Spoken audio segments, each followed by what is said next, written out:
5 राज्यों में विधानसभा चुनाव को लेकर तैयारियां तेज। कांग्रेस ने जारी की अपनी पहली सूची। मध्य प्रदेश विधानसभा चुनाव के लिए 144 उम्मीदवारों की सूची जारी। बीजेपी से शाह नड्डा तो वहीं कांग्रेस ने खड़गे राहुल। झोंकेंगे ताकत, रैली सभा से होगा शक्ति प्रदर्शन। आगामी चुनाव को लेकर बड़ी हलचल।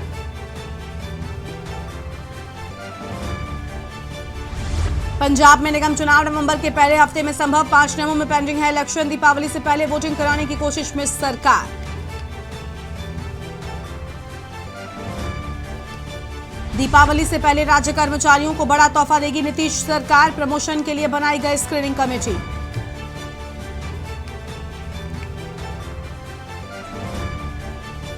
महाराष्ट्र में सड़क हादसे में 12 की मौत, 23 घायल। समृद्धि एक्सप्रेस वे पर कंटेनर से टकराई मिनी बस। बस में 35 यात्री सवार।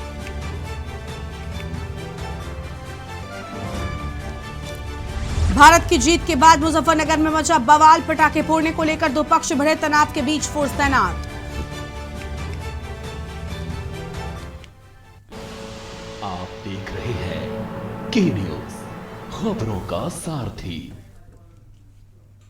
नमस्कार, लाइव न्यूज में आप सभी का स्वागत है। मैं हूं आपके साथ गरिमा वाजपेयी। बड़ी खबर से करते हैं बुलेटिन की शुरुआत। लखनऊ से बड़ी जानकारी आपको हम बता दें, जहां पर जिला क्षेत्र पंचायत अध्यक्षों को मिलेगा मोदी मंत्र। पंचायत अध्यक्षों को प्रधानमंत्री मोदी करेंगे संबोधित। नगर निगम क्षेत्र व जिला पंचायत अध्यक्षों का सम्मेलन की बात सामने आई है। अध्यक्षों का सम्मेलन कराया जाएगा। बीजेपी कराएगी पंचायत अध्यक्षों का सम्मेलन। फिलहाल ये बड़ी जानकारी आपको हम बता रहे हैं। इस वक्त की अहम खबर आपको हम बता दें, 2024 की लोकसभा चुनाव से पहले पार्टी आयोजन करेगी। ये बड़ी जानकारी आपको हम बता रहे हैं। इस वक्त की अहम खबर, पीएम मोदी का समय मिलते ही जल्द तय होगी तारीख।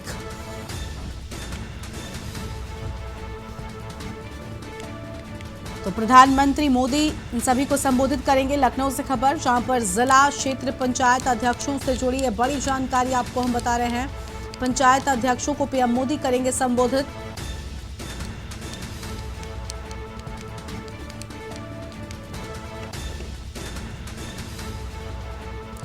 तो यह अहम खबर आपको हम बता दें, जहां पर बीजेपी ये कार्यक्रम करवाएगी और 2024 की लोकसभा चुनाव से पहले आयोजन किया जाएगा पार्टी की ओर से। यह हम खबर आपको हम बता रहे हैं। अगली खबर है हरियाणा से, जहां पर मुख्यमंत्री मनोहर लाल ने प्रेस वार्ता की है। आपको बता दें कि मुख्यमंत्री की ओर से प्रेस वार्ता हुई है। नवरात्रि की मुख्यमंत्री मनोहर लाल ने शुभकामनाएं दी हैं। मां मनसा देवी से सुखद भविष्य और स्वास्थ्य की कामना की है। सीएम मनोहर लाल ने महाराज अग्रसेन जयंती की बधाई दी है।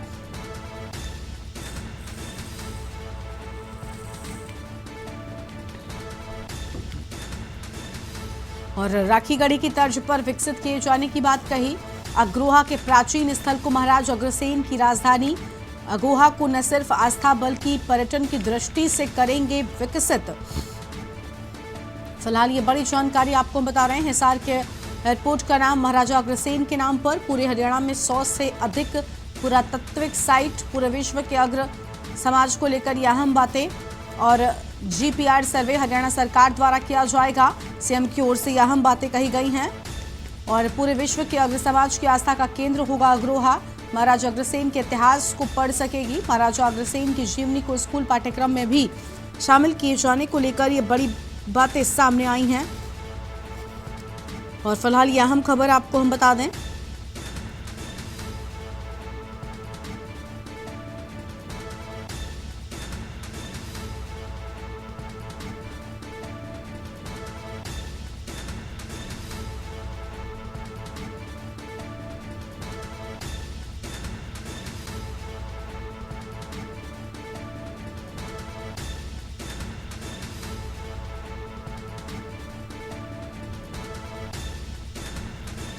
तो हिसार के एयरपोर्ट का भी नाम यहां पर क्या कुछ होगा वो सामने आया है। और पूरे हरियाणा में 100 से अधिक पुरातात्विक जगह जीपीआर सर्वे हरियाणा सरकार द्वारा किया जाएगा। यह हम खबर आपको हम बता रहे हैं।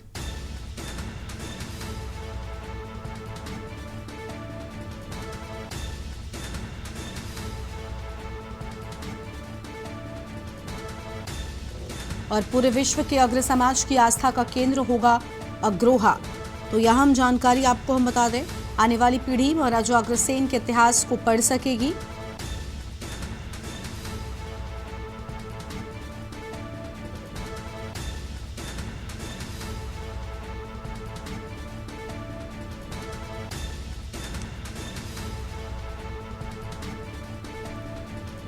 तो फिलहाल यह अहम जानकारी आपको हम बता दें।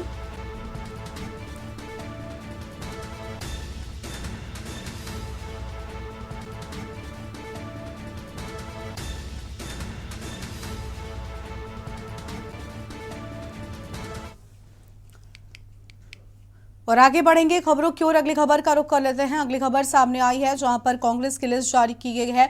दिल्ली से खबर, 5 राज्यों में विधानसभा चुनाव को लेकर तैयारियां तेज हो गई हैं। चुनाव को लेकर कांग्रेस ने अपनी पहली सूची मध्य प्रदेश में जारी भी कर दी है। विधानसभा चुनाव के लिए पहली सूची जारी की गई है। 144 उम्मीदवारों की पहली सूची कांग्रेस पार्टी ने जारी कर दी है। छत्तीसगढ़ विधानसभा चुनाव के लिए कांग्रेस की सूची जारी। छत्तीसगढ़ के 30 उम्मीदवारों की सूची कांग्रेस ने जारी कर दी। तेलंगाना चुनाव के लिए कांग्रेस ने पहली सूची जारी की है। तेलंगाना के 55 उम्मीदवारों की पहली सूची कांग्रेस ने जारी कर दी है। बड़ी जानकारी आपको हम बता रहे हैं। फिलहाल इस वक्त की आम खबर आपको हम बता दें, नवरात्रि के पहले दिन कांग्रेस पार्टी की ओर से सूची जारी किए जाने की बात सामने आई है। तो नवरात्रि के पहले दिन सूची जारी की गई है और यह आम खबर आपको हम बता रहे हैं। तेलंगाना चुनाव के लिए कांग्रेस ने पहली सूची जारी कर दी है। तस्वीरें आपको हम दिखा रहे हैं जहां पर ये सूची सामने आ चुकी है। नवरात्रि के पहले दिन कांग्रेस पार्टी की ओर से ये सूची जारी की गई है और छत्तीसगढ़ के 30 उम्मीदवारों की सूची कांग्रेस पार्टी ने जारी कर दी है। तो इन उम्मीदवारों के नाम इस सूची में सामने आ चुके हैं। अहम खबर आपको हम बता रहे हैं, तेलंगाना चुनाव के लिए भी कांग्रेस ने पहली सूची जारी कर दी है। तो तेलंगाना चुनाव को लेकर भी कांग्रेस की ओर से पहली सूची जारी कर दी गई है। यह अहम खबर आपको हम बता दें, इस वक्त की बड़ी जानकारी।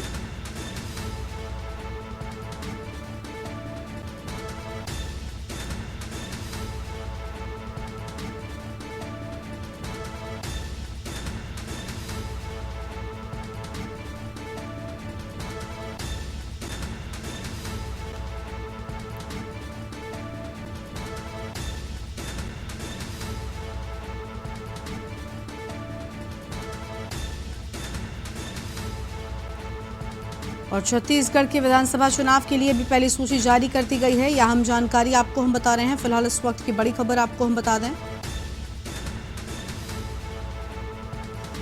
जहां पर तेलंगाना चुनाव को लेकर भी सूची जारी कर दी गई है। यह अहम खबर आपको हम बता दें, तेलंगाना के 55 उम्मीदवारों की पहली सूची जारी कर दी गई है।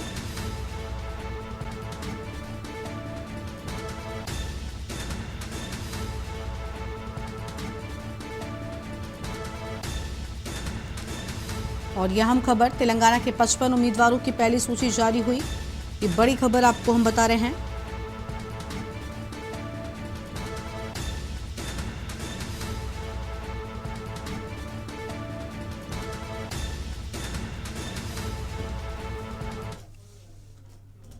आगे बढ़ेंगे खबरों की ओर। अगली खबर आपको हम कांकेर से बताते हैं, जहां पर कांग्रेस ने 30 प्रत्याशियों की सूची जारी कर दी है। विधानसभा चुनाव 2023 को लेकर सूची जारी की गई है और जिले के तीनों विधानसभा से प्रत्याशियों के नाम आगे आए हैं। लंबे समय से कांग्रेस प्रत्याशियों की लिस्ट का इंतजार था। कांकेर विधानसभा से शंकर ध्रुव, भानुप्रतापपुर विधानसभा से सावित्री मंडावी और आंतगढ़ विधानसभा से रूप सिंह पोटाई को मैदान में उतारा है। ये बड़ी जानकारी आपको बता दें, इस वक्त की आम खबर।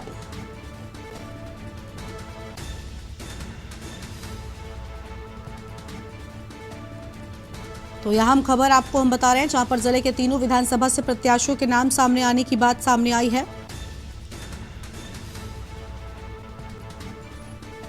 और लंबे समय से कांग्रेस प्रत्याशियों की सूची को लेकर यह अहम बातें सामने आई हैं।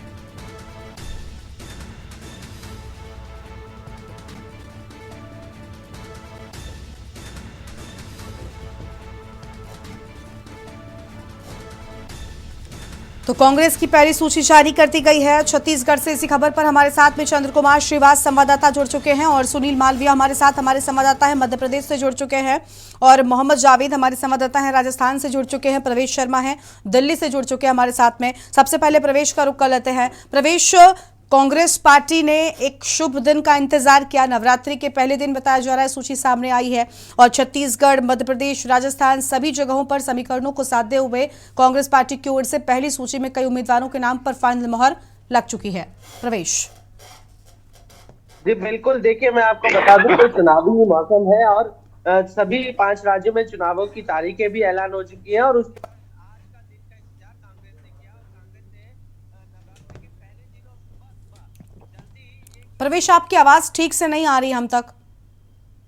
बिल्कुल, देखिए मैं आपको बता दूं कि मध्य प्रदेश, तेलंगाना और छत्तीसगढ़ 3 राज्यों की जो लिस्ट है सुबह जो है कांग्रेस ने नवरात्रि के पहले दिन जो है शुरुआत कर दी है और लिस्ट जारी कर नाम फाइनल भी कर दिया। और मैं आपको बता दूं कि कांग्रेस इस दिन का इंतजार कर रही थी क्योंकि नवरात्रि के दिन उन्होंने 2 काम करने थे, एक तो लिस्ट जारी की है, दूसरा दिल्ली प्रदेश में जो है कांग्रेस जो है हर विधानसभा में जाकर आज पोल खोल एक कार्यक्रम करेगी जिसमें हर राज्य के दिल्ली के 7 विधानसभाओं की सीटों में जाकर पहुंचकर ये जानने की कोशिश करेगी कि क्या काम हुए क्या नहीं हुए। दूसरी बड़ी बात मैं बता दूं कि कांग्रेस ने जो लिस्ट जारी करी है उसमें तेलंगाना से 55 जो है नामों की सूची सामने आई है और छत्तीसगढ़ से 30 नाम आए, लेकिन तेलंगाना 119 सीटों वाला राज्य है और यहाँ पर जो चुनाव है वो बड़े ही महत्वपूर्ण रूप से देखे जाएंगे। बिल्कुल, छत्तीसगढ़ से हमारे साथ में चंद्र कुमार श्रीवास जुड़ चुके हैं, हमारे संवाददाता हैं।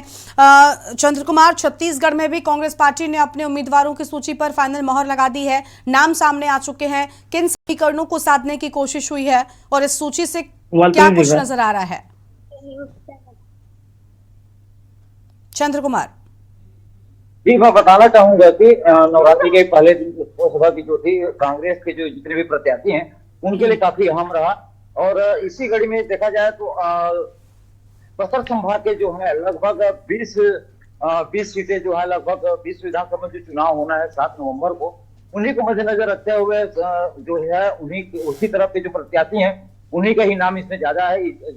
देखा जाए कि 70 जो विधानसभा बाकी हैं उनमें से लगभग अभी 10 विधानसभाओं का भी जो लिस्ट में नाम शामिल किया गया है, लेकिन इसमें देखा जा रहा है कि जो अभी जो लिस्ट जारी हुआ जिसमें डोंगरगढ़ के जो पहले के जो सिटिंग प्रत्याशी थे उनको बदल करके भुवनेश्वर बघेल के बदल में हर्षिता बघेल को मिला है अभी। और इसी प्रकार टोटल कहा जाए तो जो अभी जो सिटिंग एमएलए है उनको 8 एमएलए को चेंज करके नए एमएलए को, नए चेहरे को मौका दिया गया है। जी बिल्कुल, सुनील मालविया मध्य प्रदेश से हमारे साथ में जुड़ चुके हैं। सुनील, अगर मध्य प्रदेश की बात करें तो मध्य प्रदेश में इस बार कई ऐसे मुद्दे थे जिन्होंने बीजेपी की मुश्किलों को बढ़ाया था। क्या लगता है जो सूची सामने आई है, जिन उम्मीदवारों पर मोहर लगाई है कांग्रेस पार्टी ने, क्या ये कांग्रेस पार्टी को चुनाव में जीत दिला पाने में कामयाब होंगे और किस तरीके से टिकट दिया गया है? सुनील, अनम्यूट कीजिए। सुनील, आपकी आवाज नहीं मिल रही है। जी बिल्कुल, काफी लंबे समय से इंतजार था, वो इंतजार खत्म हो चुका है। आज नवरात्रि के पहले ही दिन कांग्रेस ने अपनी 144 मध्य प्रदेश के जो प्रत्याशी हैं, कांग्रेस पार्टी के जो प्रत्याशी उनकी सूची जारी कर दी है। और बात की जाए मध्य प्रदेश के जो मुख्यमंत्री शिवराज सिंह चौहान है उनके सामने कांग्रेस पार्टी ने एक बड़ा दाव खेला है। जो टीवी एक्टर्स है 2018 में जो मस्ताल जी है जो हनुमान जी का किरदार निभाया था उनको जो टिकट दिया गया। और बात किया इंदौर शहर की तो इंदौर में जो कैलाश विवर्गीय के सामने संजय शुक्ला को टिकट दिया गया। दतिया से बात किया तो अवधेश नायक जी को टिकट दिया गया। तो कहीं ना कहीं जो कांग्रेस पार्टी ने जो ये कदम रखे, ये कदम फूक के रखे इन जो दावेदारों के सामने जो कद्दा और जो नेता बीजेपी खड़े हुए इन लोगों को ही जो ऐसे टिकट दिए कि इनका मुकाबला कर पाए। तो ये देखने वाली चीज होगी कि ये कितना मुकाबला कर। लेकिन कांग्रेस ने जो टिकट दिए वो चुन के लोगों को फूक के, कहावत है कि फूक के कदम रखा जाता है, तो कांग्रेस ने फूक कर ही कदम रखा है। और जो लोग हैं जिनको टिकट दिया गया है वो सभी लोग पहले से ही भी तैयारी कर रहे थे और कांग्रेस ने जो पहले जो सिटिंग एमएलए थे उनकी कुछ टिकट काटी और कुछ जो हारे हुए प्रत्याशी उनको भी टिकट दिए हैं। जी। ठीक है, यानी अब अपने समीकरणों को साधते हुए यहाँ पर चुनाव के लिए कांग्रेस पार्टी ने ऐसे उम्मीदवारों को टिकट दिया है जिनके मैदान में उतरने से जो मुकाबला है और ज्यादा रोमांचक होने वाला है। मोहम्मद जावेद हमारे साथ में राजस्थान से जुड़ चुके हैं। राजस्थान में भी कांग्रेस की लिस्ट जारी कर दी गई है। राजस्थान की बात करें तो आंकड़ों में काफी आगे है कांग्रेस पार्टी, और जिस तरीके से कांग्रेस पार्टी इस बार वापसी के लिए तैयारी कर रही है, किन उम्मीदवारों के नामों पर फाइनल मोहर लग चुकी है जावेद? अभी देखिए, नामों के ऊपर तो किसी के मोहर नहीं लगी है, लेकिन लगभग 3,000 लोगों ने आवेदन किया है और भारी बगावत देखने को मिल सकती है लिस्ट जारी होने के बाद में। जैसे कि बीजेपी में भारी बगावत हुई है लिस्ट जारी होने के बाद में, कई लोगों ने निर्दलीय ताल ठोकी है, तो इससे कहीं ना कहीं नुकसान बीजेपी को हो रहा है और वही नुकसान कांग्रेस पार्टी को उठाना पड़ेगा। बिल्कुल, यानी नुकसान उठाना पड़ सकता है, लेकिन फिलहाल देखिए सूची सामने आ रही है अलग अलग जगहों पर। राजस्थान में जैसा कि अभी कह रहे हैं जावेद की सूची नहीं आई है, लेकिन बाकी जगहों पर जिस तरीके से नाम सामने आ चुके हैं, इन सबको लेकर तैयारियां जो है वो काफी तेज हो गई है।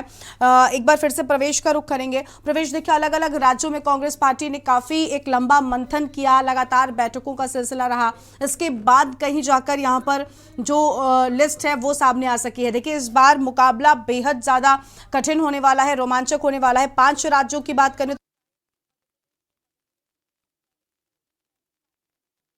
बाद बाद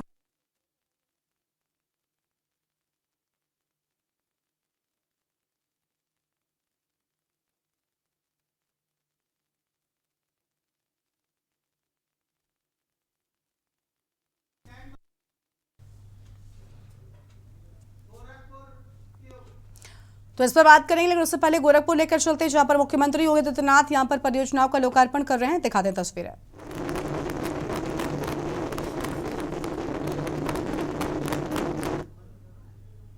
तो ये तस्वीर आपको हम दिखा रहे हैं गोरखपुर से, जहां पर मुख्यमंत्री योगी आदित्यनाथ मौजूद हैं।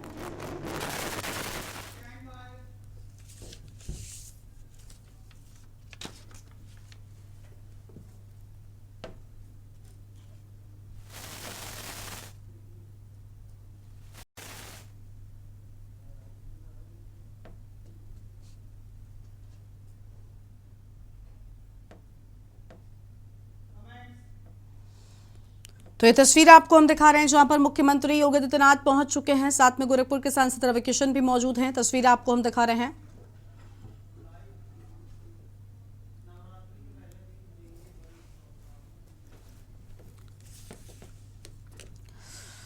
तो यह हम खबर आपको हम बता दें और तस्वीरें आपके टीवी स्क्रीन पर हैं, जहां पर मुख्यमंत्री योगी आदित्यनाथ पहुंचे हुए हैं।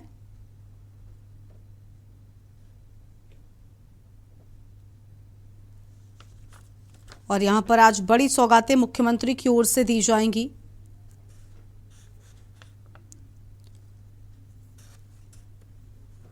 तो ये बड़ी जानकारी आपको हम बता रहे हैं।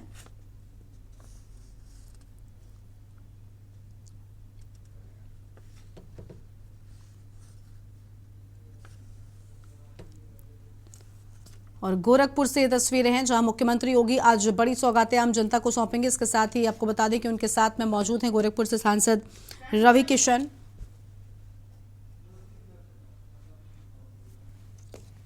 तो गोरखपुर से जहां पर मंच पर पहुंच चुके हैं मुख्यमंत्री और साथ में मौजूद हैं सांसद रवि किशन। तस्वीरें आपको हम दिखा रहे हैं। आज बड़ी सौगातें मुख्यमंत्री की ओर से आम जनता को सौंपी जाएंगी।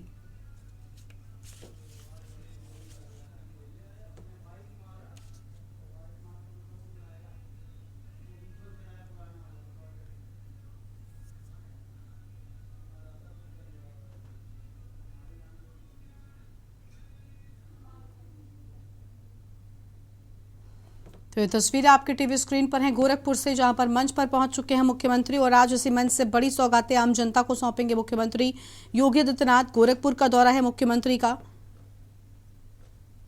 और अपने इस दौरे के दौरान बड़ी सौगातें मुख्यमंत्री आम जनता को देने वाले हैं। उनके साथ में मौजूद हैं गोरखपुर से सांसद रवि किशन।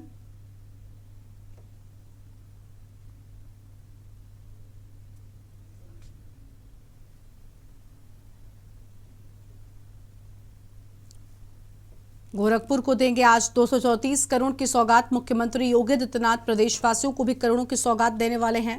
ये तस्वीरें आपके टीवी स्क्रीन पर गोरखपुर से आपको हम दिखा रहे हैं।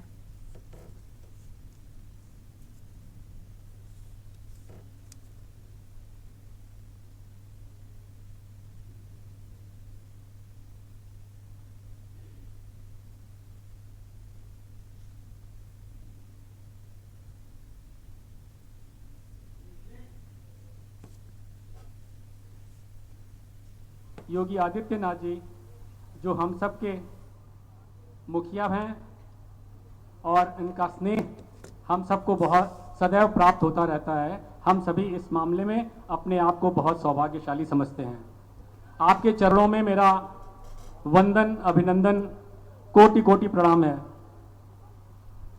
आज के अवसर पर इस कार्यक्रम में उपस्थित इस सदर सांसद, हम सबके लोकप्रिय सांसद आदरणीय रवि कृष्ण शुक्ल जी,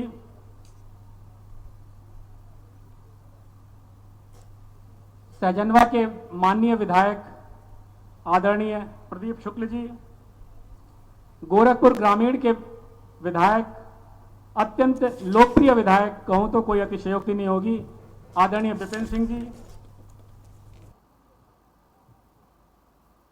और इस सभागार में उपस्थित पूर्व महापौर आदरणीय सीताराम जायसवाल जी, आदरणीय अंजू चौधरी जी, आदरणीय सत्या पांडे जी, गोरखपुर भारतीय जनता पार्टी के महानगर अध्यक्ष आदरणीय राजेश कुमार गुप्त जी, और विशेष तौर पर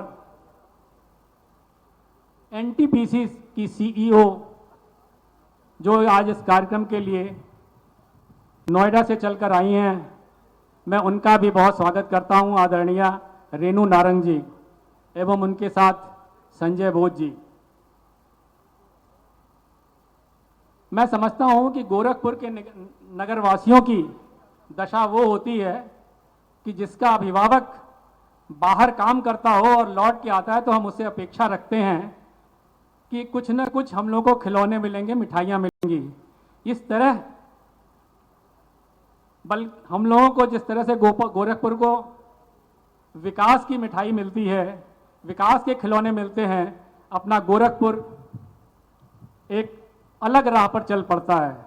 इसके लिए आदरणीय महाराज जी को ढेर सारा साधुवाद और हम सब पर कृपा रखने के लिए आपको सादर प्रणाम। इस सभागार में उपस्थित आदरणीय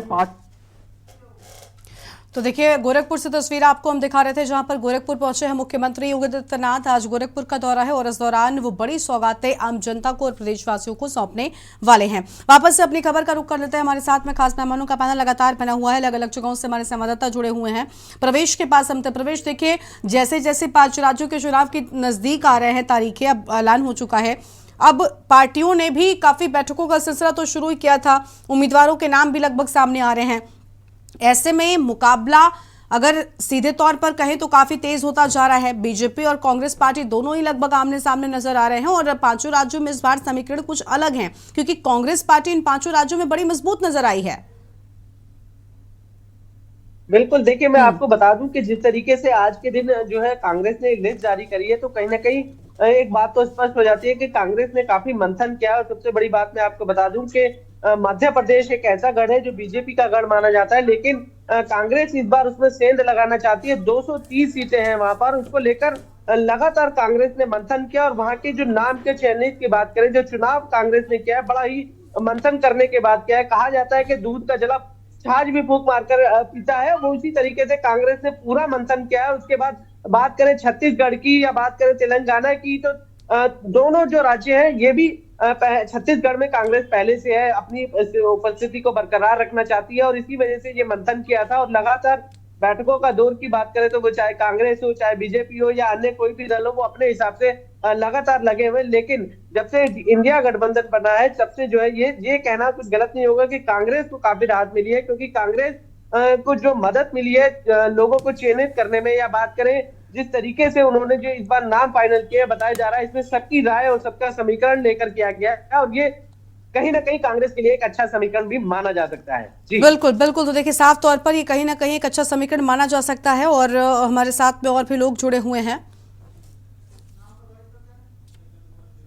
तो चंद्र कुमार श्रीवास हमारे साथ में छत्तीसगढ़ से हैं। छत्तीसगढ़ की बात करें तो देखिए कांग्रेस पार्टी की सरकार है छत्तीसगढ़ में, कांग्रेस वापसी के लिए कितनी मजबूत नजर आ रही है चंद्र कुमार? हालांकि इस बार बीजेपी के भी सभी बड़े नेता प्रचार प्रसार करने के लिए पहुंचे थे, खुद प्रधानमंत्री भी गए थे।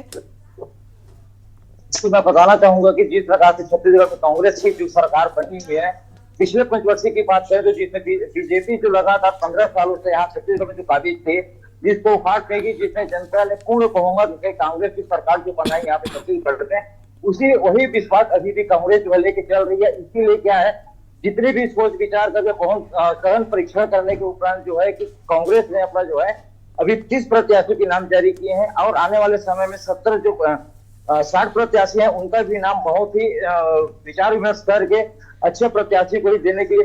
इसी प्रकार जयवंती कर्मा जो दंतेवाड़ा की जो सिटिंग एमएलए थी, उनको हटा करके उनके बेटे को दिया गया है। इसे ये कहा जा सकता है कि कहीं ना कहीं कांग्रेस की जो सरकार है, कांग्रेस जो सोच रही है, मतलब छत्तीसगढ़ में दोबारा अपना पैठ जमाने के लिए कांग्रेस जो है पूरी तरह से मजबूत है। हर एक चीजों पे, हर एक पहलुओं पे वो सोच विचार करके अपना कदम रख रही है। ठीक है, बहुत शुक्रिया आप सभी का हमारे साथ जुड़ने के लिए, हम जानकारी हमारे दर्शकों तक पहुंचाने के लिए। तो ये बड़ी खबर आपको बता रहे थे, जहां सूची सामने आ चुकी है।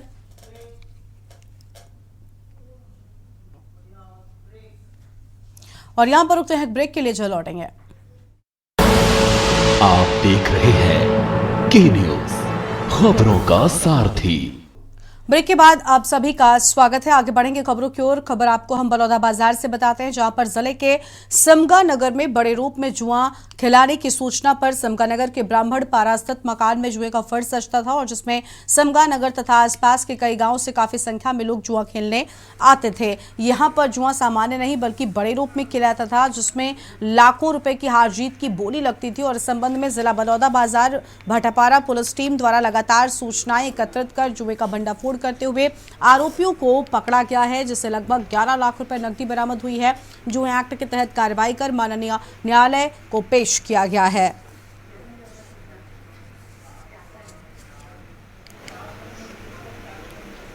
मिल रही और इसमें हम लोगों ने पूर्व में भी प्रभारियों के माध्यम से कार्रवाई करने के लिए निर्देश दिए और कल फिर पुनः एक बार इसकी जानकारी प्राप्त हुई। हम लोगों ने इसका प्लानिंग चेंज करते हुए हम लोगों ने एक संयुक्त टीम बनाया जिसमें थाना प्रभारी झा और उनके स्टाफ और साथ में सिंगा थाना प्रभारी मामले का स्टाफ बनाकर हम लोगों ने जो मन पारा जहाँ पर शिकायत मिल रही थी वहाँ लोगों ने दबिश दिया। पहले जो भी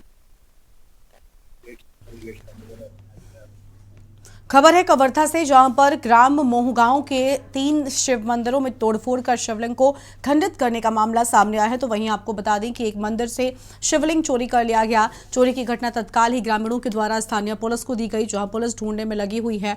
वहीं घटना की भनक लगते ही ग्रामीणों ने पांडातराई थाना में सूचना दी, जहां घटना की निंदा करते हुए ग्रामीणों द्वारा हंगामा किया गया, जहां पुलिस ने अपने सूझबूझ से मामले को शांत करवाया और अज्ञात आरोपी के खिलाफ मामला पंजीकृत कर घटना की जांच करने में जुट गई। तो वहीं पांडातराई थाना क्षेत्र की पूरी घटना बताई जा रही है, जहां पूरा मामला मोहगांव क्षेत्र अंतर्गत पांडातराई थाने का है।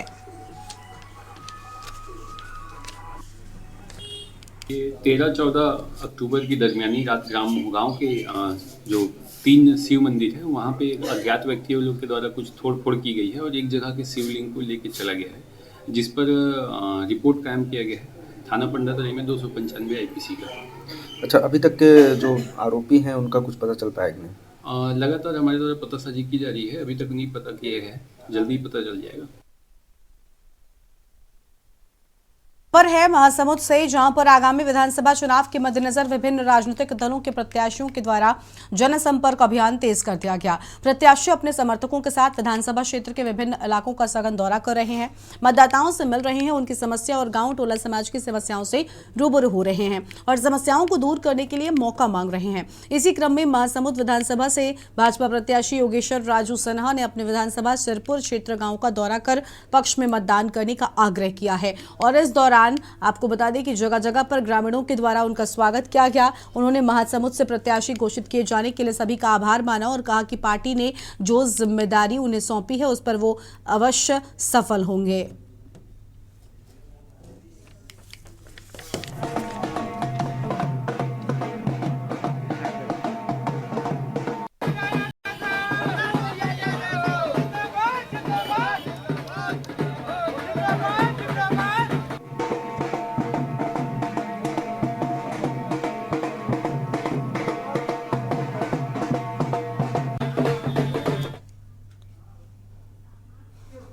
खबर है राजनांदगांव से, जहां पर प्रदेश के सीएम भूपेश बघेल 1 दिवसीय राजनांदगांव के दौरे पर थे, जहां राजनांदगांव जिले के डोंगरगांव एवं राजनांदगांव विधानसभा में आयोजित संकल्प शिविर में शामिल हुए और साथ ही पीसीसी अध्यक्ष दीपक बैज भी मौजूद रहे। सीएम राजनांदगांव विधानसभा स्तरीय संकल्प शिविर अनंत पैलेस में आम सभा को संबोधित करते हुए जमकर भाजपा के ऊपर निशाना साधते हुए कहा कि प्रथम चरण के चुनाव में 20 सीट में 19 में से कांग्रेस के विधायक हैं और राजनांदगांव से भाजपा विधायक है।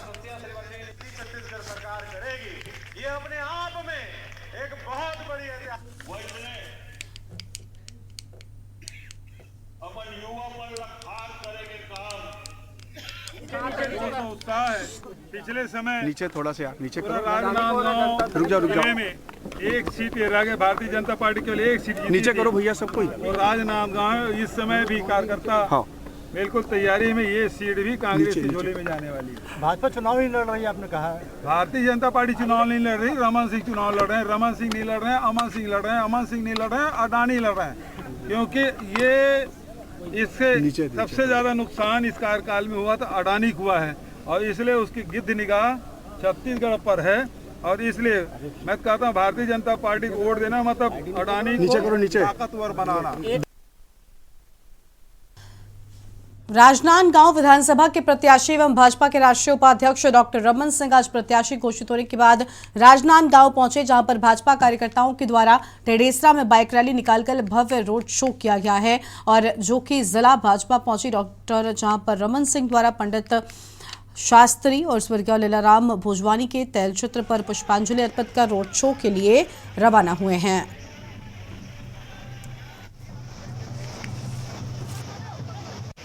अभूतपूर्व स्वागत। आज मुझे लगता है कि राजनांदगांव में प्रत्याशी की हैसियत से यदि मैं टेढ़ेसरा से प्रवेश किया हूँ, टेढ़ेसरा में हजारों ग्रामीणों ने अभूतपूर्व तरीके से स्वागत किया और राजनांदगांव में लगातार शहर के अंदर जिस प्रकार गर्मजोशी के साथ युवा, माताएं, बहनें, बुजुर्ग आशीर्वाद देने के लिए आ रहे हैं, मैं यही आग्रह करूंगा, आपका बेटा, आपका भाई इस चुनाव के मैदान में आपसे आशीर्वाद मांगने आया है, आपसे समर्थन मांगने आया है। सरगुजा जिले के सीतापुर विधानसभा में भाजपा के प्रत्याशी पूर्व सैनिक रामकुमार टोप्पो की अगुवाई में लगभग 200 की संख्या में ट्रैक्टर रैली का आयोजन किया गया। ये रैली केरजू से निकलकर सीतापुर होते हुए नवानगर पहुंची है, वहीं पर रैली की जगह पर स्वागत किया गया है और आपको बता दें कि रैली समापन नवानगर में किया गया था, जहां पर सैकड़ों की संख्या में ग्रामीण पहुंचे। रामकुमार ने कहा कि प्रदेश की सरकार अपने वादों को निभाने में नाकाम साबित हुई है।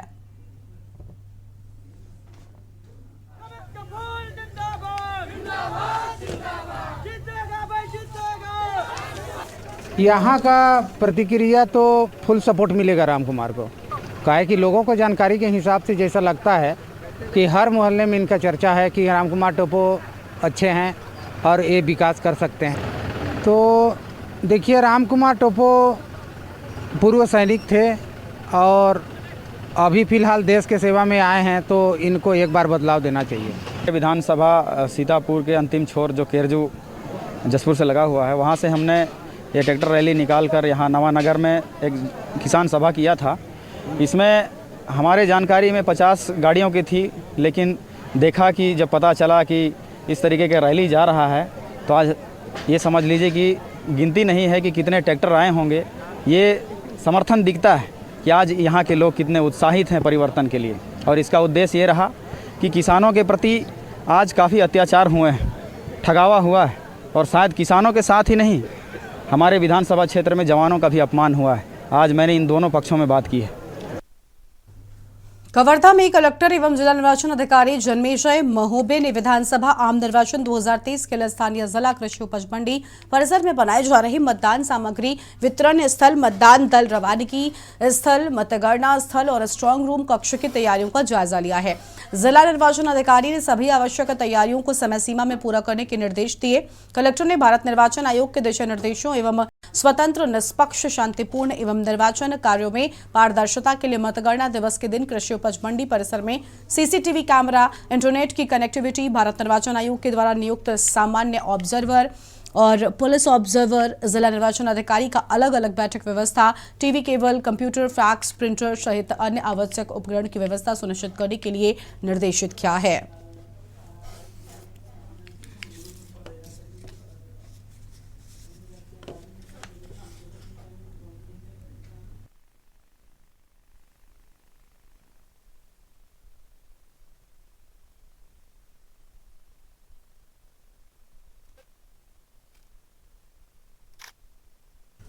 आगामी विधानसभा चुनाव के मद्देनजर विभिन्न राजनीतिक दल के प्रत्याशियों के द्वारा जनसंपर्क अभियान तेज कर दिया गया है। प्रत्याशी अपने समर्थकों के साथ विधानसभा क्षेत्र के विभिन्न इलाकों का सघन दौरा कर रहे हैं। मतदाताओं से मिलकर उनकी समस्या और गांव टोला समाज की समस्याओं से रूबरू हो रहे हैं, समस्याओं को दूर करने के लिए मौका मांग रहे हैं। इसी क्रम में महासमुंद विधानसभा के भाजपा प्रत्याशी योगेश्वर राजू सिन्हा ने अपने विधानसभा सिरपुर क्षेत्र का दौरा कर पक्ष में मतदान करने का आग्रह किया है।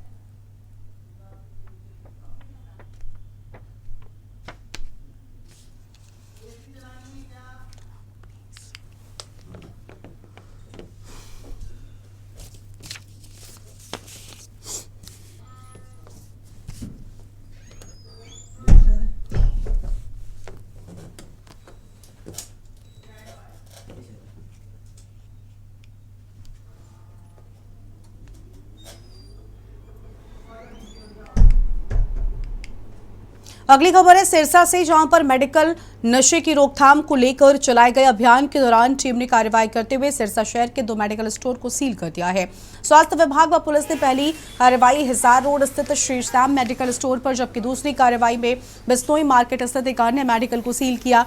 गत दिवस भी टीम ने रानिया रोड स्थित पटेल चौक पर एक मेडिकल स्टोर को सील किया था। एडीजीपी की टीम में स्वास्थ्य विभाग की टीम ने आज दोपहर को हिसार रोड पर नहर कॉलोनी के पास एक मेडिकल स्टोर पर छापा मारकर कार्रवाई को अंजाम दिया। ये छापामार कार्रवाई नशीली दवाई मिलने के सूचना पर की गई।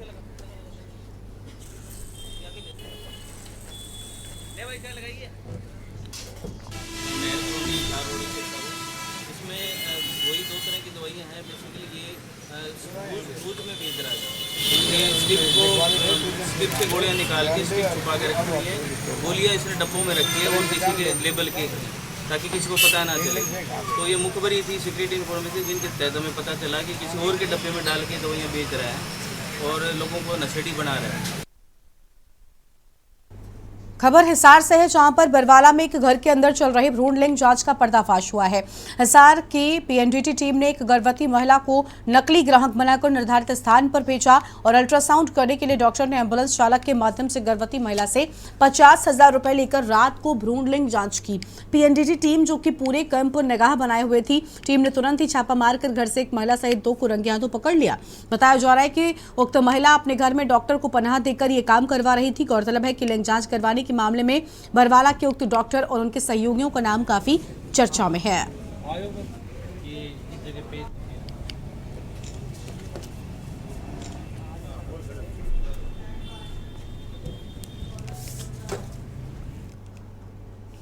खबर कुरुक्षेत्र से है, जहां पर ब्रह्मचौक थानेसर के पास में एक राइस मिल में अचानक ही आग लग गई और ये इतनी भयंकर आग थी कि देखते ही देखते विकराल रूप धारण कर लिया है। आग की सूचना मिलते ही फायर ब्रिगेड की गाड़ी मौके पर पहुंची और कड़ी मशक्कत के बाद आग पर काबू पाया। राइस मिल के प्रतिनिधि ने कहा कि शॉर्ट सर्किट की वजह से ट्रांसफार्मर में आग लग गई थी, जिसके बाद देखते ही देखते राइस मिल में फैल गई और लगभग 10 से 15 लाख का नुकसान होने की बात सामने आई है।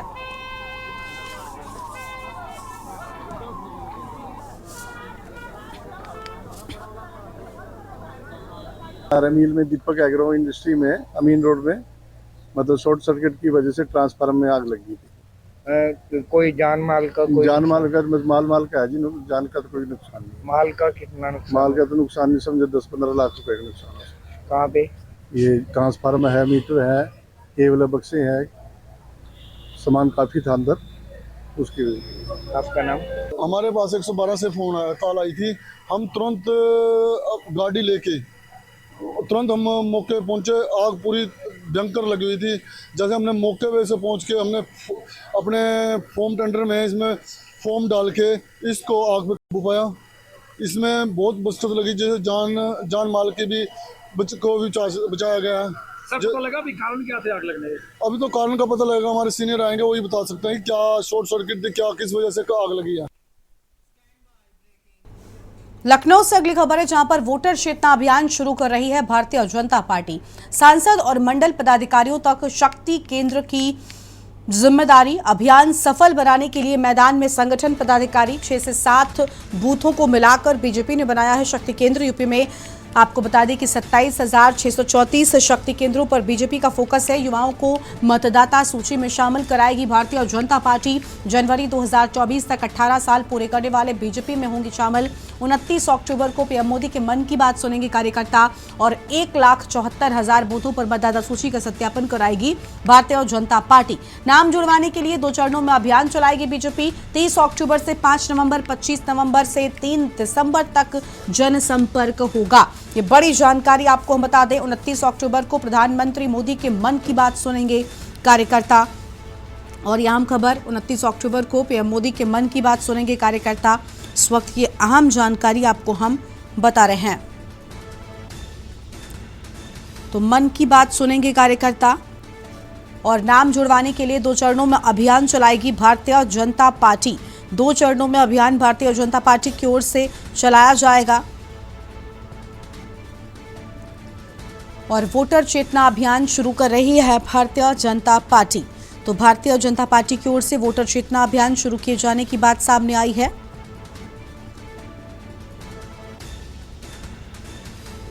और अभियान सफल बनाने के लिए मैदान में संगठन पदाधिकारी 6 से 7 बूथों को मिलाकर बीजेपी ने बनाया है शक्ति केंद्र। तो 6 से 7 बूथों को मिलाकर बीजेपी ने शक्ति केंद्र बनाया है। और यह अहम खबर आपको हम बता दें, फिलहाल इस वक्त की बड़ी खबर।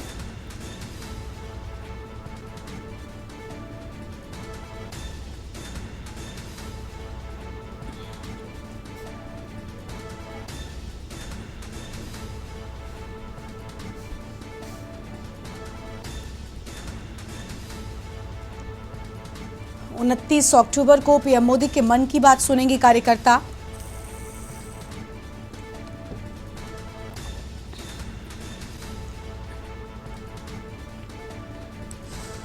और यह अहम खबर आपको हम बता रहे हैं, नाम जुड़वाने के लिए 2 चरणों में अभियान चलाए जाने की बात सामने आई है।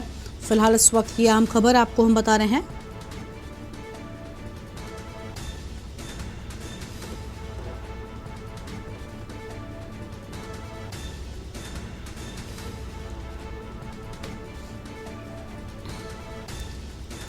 और अभियान सफल बनाने के लिए मैदान में संगठन पदाधिकारी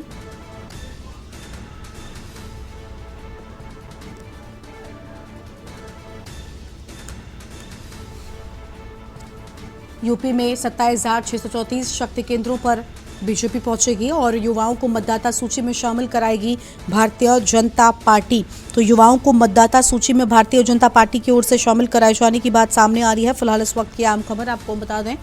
और 29 अक्टूबर को पीएम मोदी के मन की बात सुनेंगे कार्यकर्ता। 29 अक्टूबर को प्रधानमंत्री के मन की बात सुनेंगे। यह अहम जानकारी आपको हम बता रहे हैं। फिलहाल इस वक्त की आम खबर।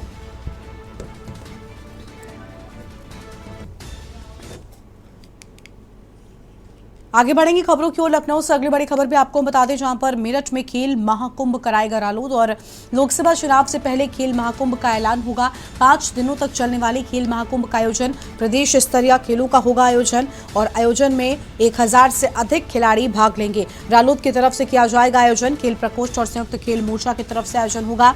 आगामी सप्ताह खेल महाकुंभ की तारीख का होगा ऐलान। ये बड़ी जानकारी आपको हम बता दें, जहां पर तारीख का ऐलान किए जाने की बात सामने आई है। आयोजन में 1000 से ज्यादा खिलाड़ी हिस्सा लेंगे। रालोद की तरफ से आयोजन किया जाएगा, तो रालोद की तरफ से आयोजन किए जाने की बात सामने आई है और खेल प्रकोष्ठ और संयुक्त खेल मोर्चा की तरफ से आयोजन किए जाने की बात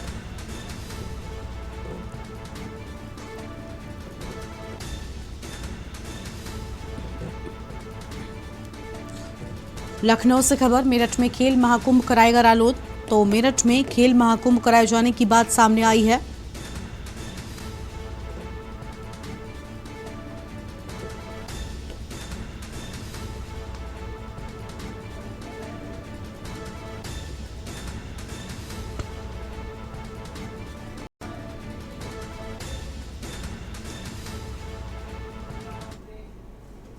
और फिलहाल यहां पर रुकते हैं एक ब्रेक के लिए, जल्द लौटेंगे।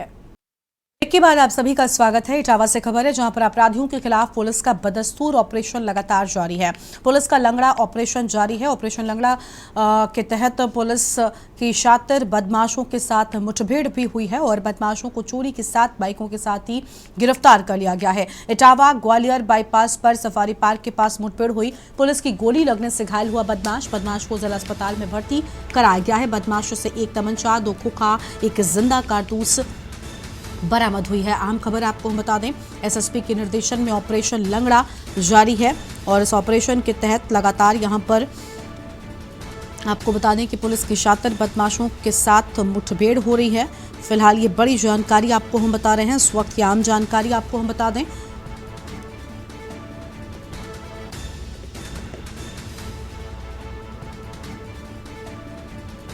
तो फिलहाल यह अहम खबर आपको हम बता दें, जहां पर पुलिस की गोली लगने से बदमाश घायल हुआ है।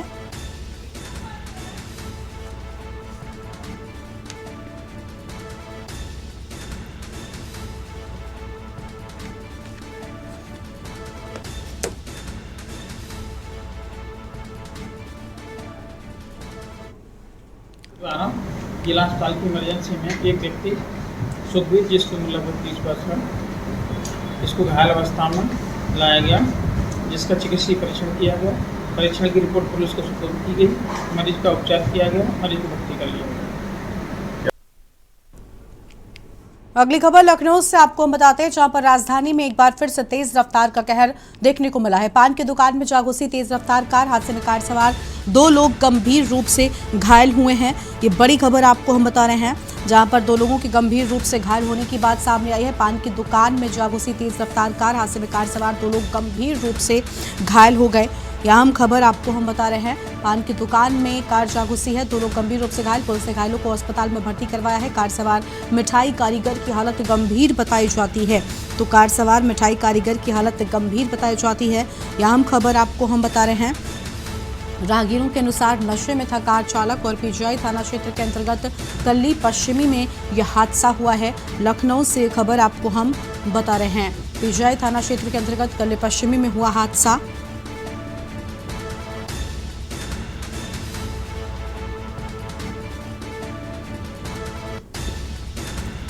और फिलहाल इस वक्त की ये बड़ी खबर आपको हम बता दें।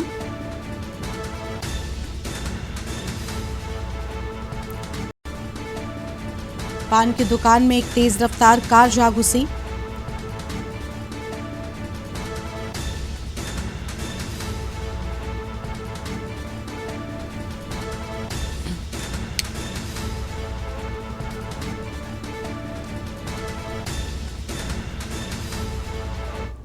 और अब सीधा आपको गोरखपुर लेकर चलते, जहां पर मुख्यमंत्री योगी आदित्यनाथ क्या कुछ कह रहे, सुनते हैं। और नगर निगम गोरखपुर के मध्य आज के इस एमओयू हस्ताक्षर कार्यक्रम और नगर निगम की तथा गोरखपुर महानगर के विकास की 234 करोड़ रुपए की परियोजनाओं के लोकार्पण और शिलान्यास कार्यक्रम में मंच पर उपस्थित लोकप्रिय सांसद श्री रवि किशन शुक्ला जी, महापौर डॉक्टर मंगलेश श्रीवास्तव जी, माननीय विधायक श्री विपिन सिंह जी, प्रदीप शुक्ला जी, पूर्व महापौर श्रीमती अंजू चौधरी जी, श्रीमती सत्या पांडे जी, श्री सीताराम जायसवाल जी, महानगर अध्यक्ष श्री राजेश गुप्ता जी, सीईओ एनटीपीसी श्रीमती रेणु नारंग जी, श्री संजय बौद्ध जी,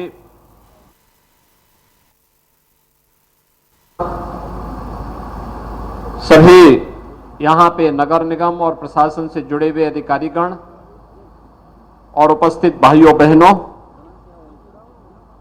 आज शारदीय नवरात्रि की प्रथम तिथि है। प्रतिपदा की इस तिथि पर जगत जननी मां भगवती दुर्गा के अनुष्ठान आज से प्रारंभ हो रहे हैं।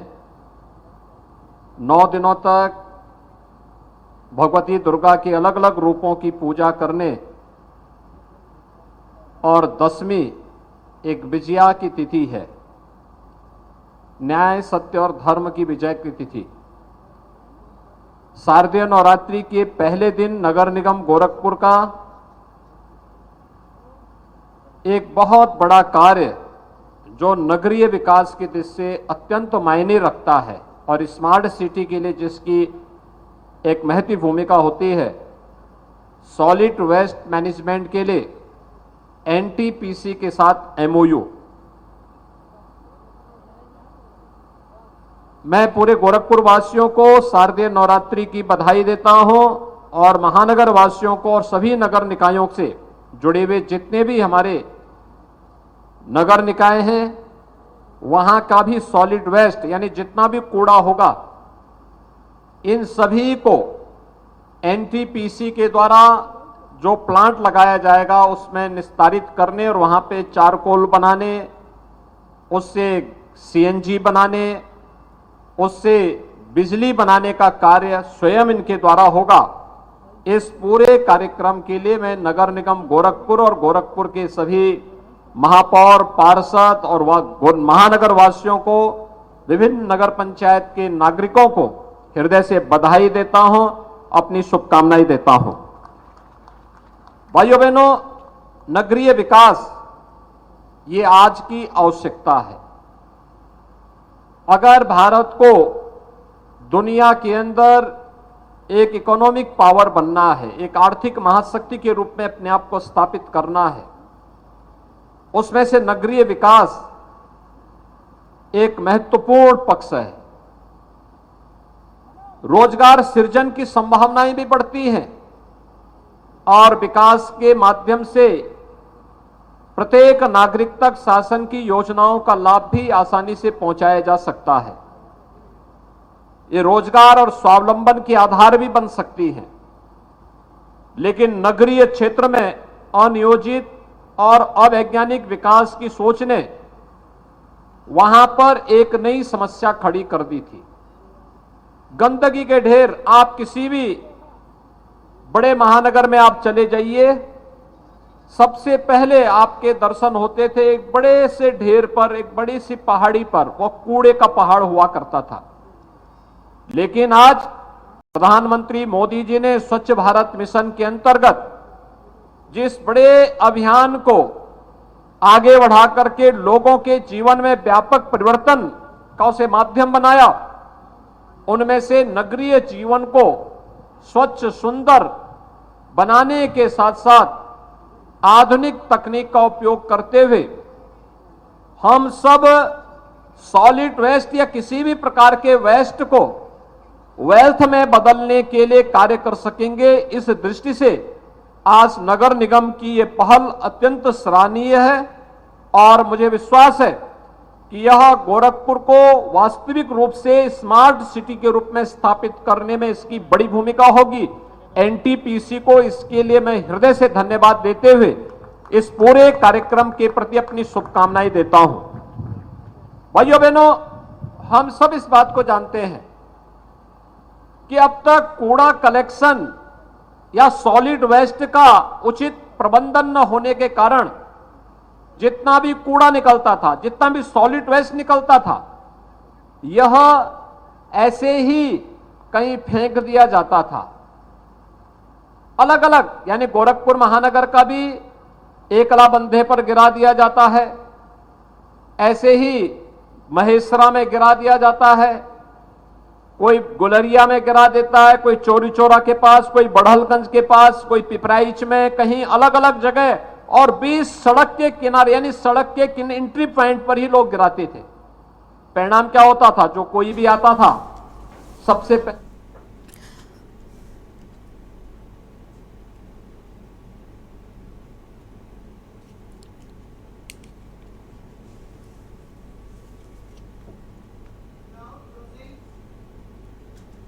तो गोरखपुर से आप सुन रहे थे मुख्यमंत्री योगी आदित्यनाथ को, जिनकी ओर से आज प्रदेश को बड़ी सौगातें सौंपी गई हैं। गोरखपुर के दौरे पर है मुख्यमंत्री योगी आदित्यनाथ। इस बुलेटिन में इतना ही। तमाम बड़ी खबरों के लिए आप देखते रहिए के न्यूज इंडिया।